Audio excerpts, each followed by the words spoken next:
Perkenalkan nama saya. Hai guys, perkenalkan nama saya Melika Letari Salahi. Saya dari kelas 11 MIPA 3. Di sini saya akan membahas tentang batik. Nah, di sini saya akan membahas tentang batik mulai dari definisi batik, langkah-langkah membatik, sejarah membatik, motif membatik, dan banyak lagi. Tonton video selanjutnya ya. Dah. Apa itu batik? Nah, di sini saya akan menjelaskan pengertian tentang batik. Batik adalah kain Indonesia bergambar yang pembuatannya secara khusus dengan menuliskan malam pada kain itu. Kemudian, pengelolaannya diproses dengan cara tertentu yang memiliki kekhasan sebagai seluruh teknik, teknologi, serta pengembangan motif dan budaya yang terkait. Oleh UNESCO telah ditetapkan sebagai warisan kemanusiaan untuk budaya lisan dan non-Bedawi. Sejak 2 Oktober 2009 ditetapkan sebagai Hari Batik Nasional. Sejarah batik. Sejarah batik di Indonesia erat kaitannya dengan perkembangan dari Kerajaan Majapahit pada era penyebaran ajaran Islam di Pulau Jawa.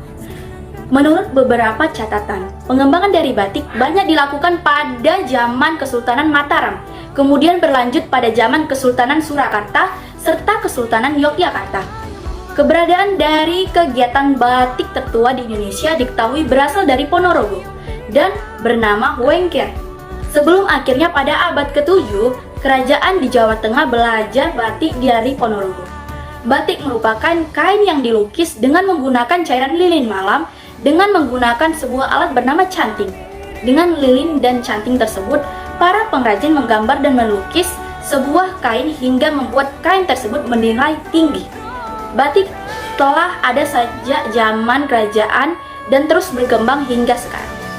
Nah, mari kita lihat video animasi berikut ini mengenai sejarah singkat batik agar teman-teman lebih paham. Tahukah kalian, 2 Oktober merupakan peringatan Hari Batik Nasional. Peringatan ini sebagai wujud cinta terhadap budaya dan seni Nusantara yang sudah mendunia. Batik sendiri merupakan karya seni goresan tangan Nusantara yang mempunyai filosofi serta berkualitas loh.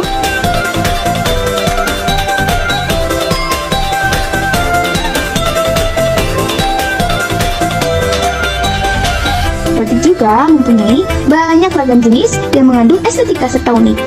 Batik juga merupakan warisan bangsa yang patut dijaga oleh generasi kita dan dilestarikan. Mari, kenakan batikmu sebagai wujud nyata cinta negeri.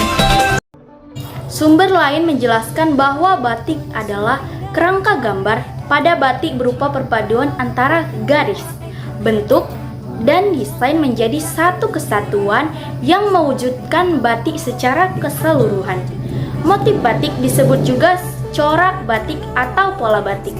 Motif batik tersebut dibuat pada bidang-bidang segitiga, segi empat, atau lingkaran. Motif-motif batik itu antara lain motif hewan, manusia, geometris, dan motif lain. Motif batik juga sering dipakai untuk menunjukkan status seseorang.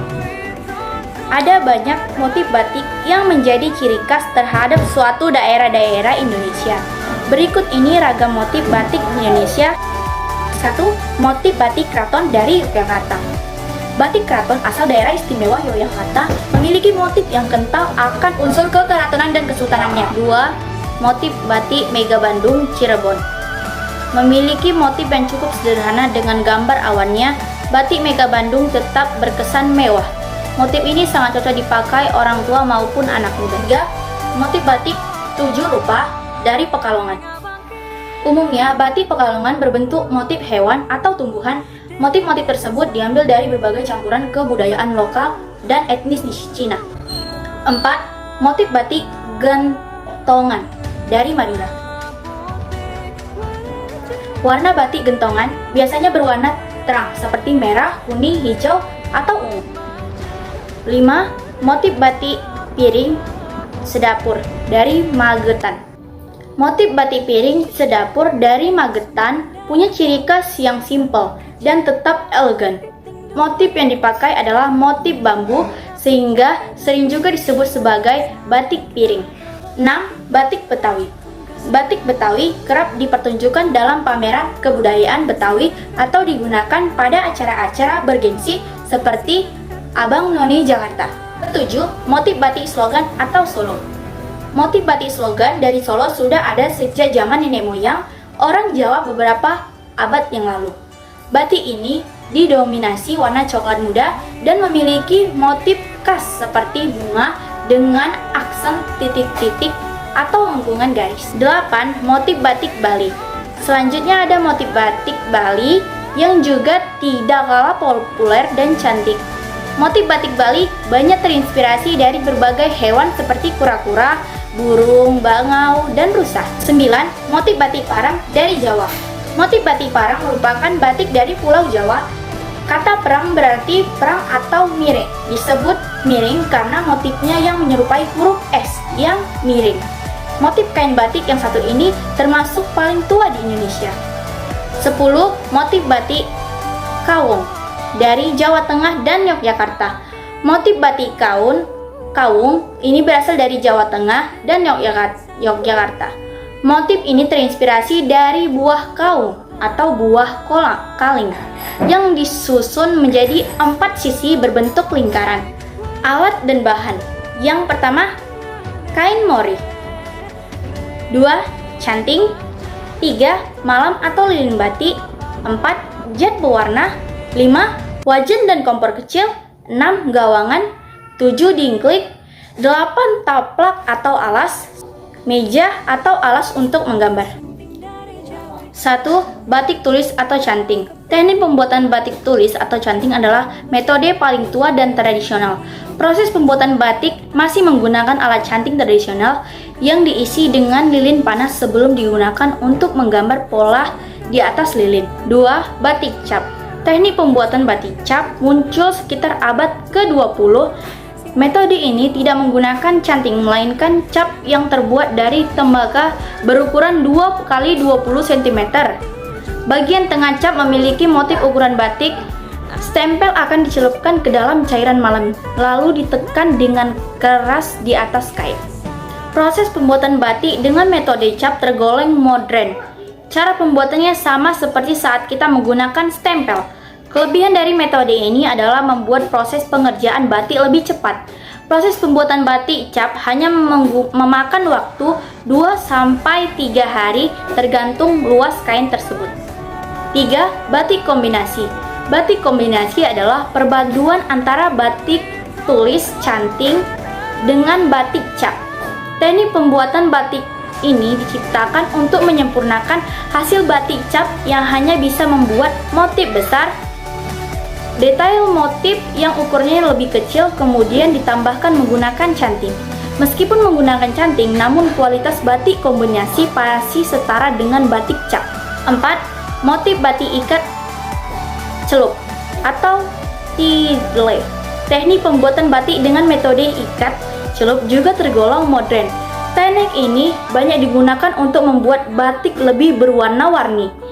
Di Jawa, teknik ini disebut jumputan. Di Palembang lebih dikenal dengan nama cinde. Sedangkan di Banjarmasin namanya sasirangan. 5. Batik lukis atau colet. Teknik pembuatan batik tradisional menghasilkan 1-2 warna saja. Namun berbeda dengan teknik pembuatan batik lukis atau colet. Dengan teknik ini, Anda bisa membuat batik beraneka warna. Teknik ini juga membutuhkan keterampilan seni yang tinggi. Semakin bagus hasilnya, maka semakinnya mahal. 6. Batik printing. Metode pembuatan batik printing adalah teknik yang paling modern dan paling banyak digunakan untuk saat ini. Selain lebih cepat, proses pembuatan batik printing tidak membutuhkan keterampilan khusus. Oleh karena itu, teknik ini paling banyak digunakan oleh pemula untuk membuatnya batik dalam waktu singkat. Proses pembuatan batik versi lebih simpel. Pertama, bikin polanya dulu pada kertas atau proses nyungging. Setelahnya, pencepakan pola pada kain. Lilin akan dipanaskan sampai cair karena kita akan mulai membatik.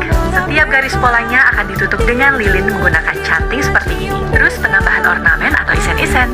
Nah, Kalau yang tadi kan batik tulis, kalau yang ini batik cap. Motifnya sudah dicetak di tembaga, setelah dicelup ke lilin, kita tinggal tempelkan ke kain polos. Yang ini membutuhkan tenaga lebih ekstra dan biasanya dikerjakan oleh laki-laki. Kita lanjut ke proses pewarnaan. Lihat deh, ini kenapa setiap batik, motif dan warnanya hampir nggak ada yang identik sama, karena semua proses manual pakai tangan. Dicelupkan ke air biar hasil warnanya kelihatan. Setelahnya, kain akan direbus untuk meluruhkan lilinnya. Nah, jadi bagian putih pada kain batik itu adalah bagian yang ditutupi lilin. Terakhir, kain akan direndam lagi dan dijemur. Semakin banyak motif dan warna, semakin panjang prosesnya, bisa berbulan-bulan atau lebih. Batik jumput. Batik jumputan ada di berbagai daerah di Indonesia. Nama jumputan berasal dari kata jumput, di mana kata ini mempunyai makna berhubungan dengan cara pembuatan batik yang dicomot atau ditarik atau dijumput. Sejarah batik ini berasal dari Tiongkok, karena zaman dahulu perdagangan melalui lautan sudah lumayan maju. Banyak manusia dari sebuah wilayah menjelajahi lautan untuk menyinggahi wilayah lain dan mengadopsi budayanya, termasuk batik. Salah satu kelompok saudagar yang dianggap berjasa membawa teknik batik jumputan ke Nusantara ialah para penyelintas dari India. Teknik ini kemudian menyebar di India dan oleh para saudagar India dibawa masuk ke Indonesia. Perkenalan batik jumputan ini menggunakan misi perdagangan. Di Indonesia, teknik tersebut disambut gembira. Salah satu penyebabnya hasil batiknya beragam dan rangkaian warna-warni yang bagus karena disebabkan oleh saudar India. Maka batik ini diterima dengan banyak daerah, di antaranya Sumatera, khususnya Palembang di Kalimantan Selatan, Jawa, dan Bali. Alat pembuatan batik jumputan yaitu kelereng, batu atau uang koin, selanjutnya karet gelang, lalu kompor, setelah itu panci, setelah itu sendok kayu yang digunakan untuk mengaduk, lalu ember. Bahan pembuatan batik jumputan yaitu kain berjenis mori prima, belaco atau prisima. Lalu pewarna dan penguatnya dalam satu kemasan bisa menggunakan wenter atau wentex. 2 liter air untuk satu kemasan pewarna, lalu 2 sendok makan garam, setelah itu cuka secukupnya. Langkah-langkahnya yaitu yang pertama masukkan air panas plus garam ke dalam botol. Langkah kedua masukkan wantex ke dalam botol lalu kocok-kocok. Langkah ketiga rendam baju ke dalam air. 4. Buat pola baju. Lalu langkah kelima ikat baju dengan karet. Setelah itu langkah keenam beri warna baju yang sesuai dengan kita inginkan. Langkah ketujuh ialah melepas ikatan karet yang sudah diikat dan hasilnya begini.